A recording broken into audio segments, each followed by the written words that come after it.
This past week, Canadian Blood Services closed 3 permanent clinics across the country, saying advances in medicine have led to a reduced demand for blood products in Canada. So why is Toronto trying to launch a new blood bank? Well, as Christina Stevens tells us, it isn't for humans, it's for dogs, and the need is great. Okay, 1, 2, 3.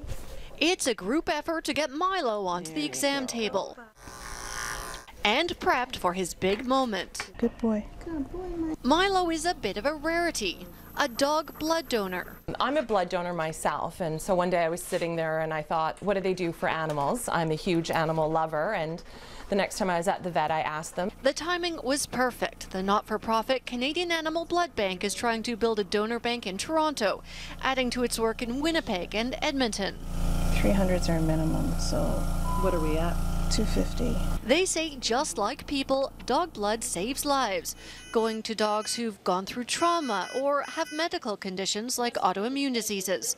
The challenge is getting the word out. I think a lot of people, even within the veterinary industry, truthfully don't realize that this sort of thing exists. Sega Kokeza says when she tells other dog owners, their first reaction is shock. The second reaction is almost horrified that I would put my dog through such an extreme process. The vet tech in charge of the Toronto effort says most dogs barely notice it's just a needle. The toughest part is getting them to lie still for 5 minutes for the donation and then another 5 before they can stand up. The restraint is what scares them a little, makes them wiggle. It's really not the needle. But not every dog is qualified to give blood. They have to be larger, at least 50 pounds, have all their vaccinations, be in good health, between 1 and 8 years old, and have an even temperament.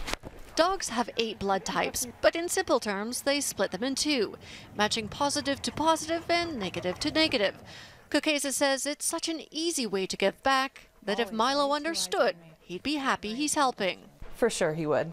Christina Stevens, Global News.